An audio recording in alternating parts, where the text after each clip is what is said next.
تزامنا مع الخطط التوعوية التي أطلقتها وزارة الصحة للتعريف بمتلازمة الشرق الأوسط التنفسية فيروس كورونا ومنع انتشاره في جميع مناطق ومحافظات المملكة، قامت إدارة مستشفى محافظة وادي الدواسر العام بتبني فكرة إقامة حملة توعية على مستوى المحافظة. فقد استشعرت إدارة المستشفى مدى أهمية هذه الحملة للمحافظة نظرا لكثرة ملاك ومربي الإبل في المحافظة، ولإيمان إدارة المستشفى بالدور الذي يقدمه الإعلام والتوعية الصحية في الحد من انتشار مثل هذه الأمراض، فقد نشأت فكرة إطلاق حملة التوعية بمتلازمة الشرق الأوسط التنفسية.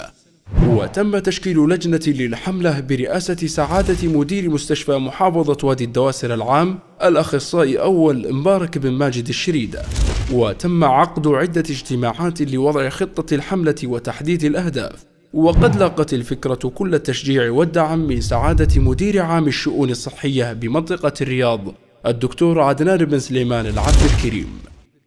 قام سعادة محافظ وادي الدواسر بإعلان انطلاق حملة التعريف بمتلازمة الشرق الأوسط التنفسية بمستشفى محافظة وادي الدواسر العام، وبحضور عدد من مدراء ورؤساء الدوائر الحكومية بالمحافظة، وقد استمع لشرح كامل عن المرض وطرق الانتقال والوقاية منه.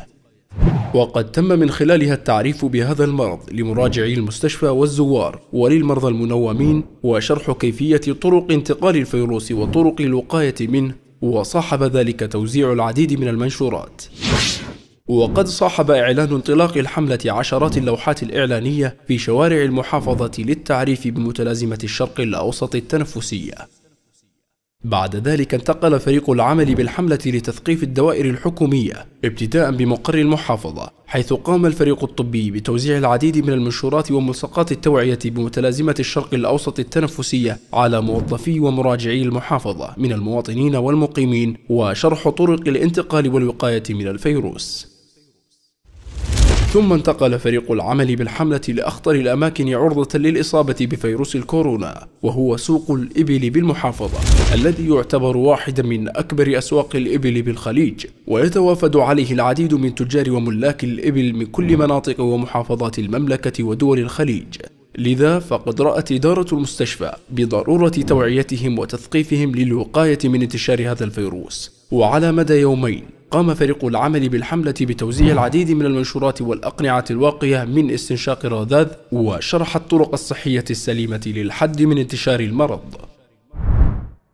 كما شملت أهداف الحملة الوصول لأكبر عدد من المواطنين والمقيمين بالمحافظة ونشر التوعية والتثقيف الصحي عن فيروس الكورونا، فكان لابد من التوعية داخل الأماكن العامة كالأسواق التجارية بالمحافظة والمستوصفات الأهلية الخاصة. ونظرا لما تتمتع به المحافظة من موقع جغرافي جعلها همزة وصل بين المنطقة الوسطى ومنطقة عسير، ولكثرة المسافرين خلال فترة الصيف، فقد أدرجت إدارة المستشفى توعية وتثقيف المصطافين ضمن أهداف الحملة، فتم التنسيق مع الجهات الأمنية في مداخل المحافظة وفي النقاط الأمنية ليقوم فريق العمل بتوعية وتثقيف المصطافين وتوزيع المنشورات بالتعاون مع رجال الأمن.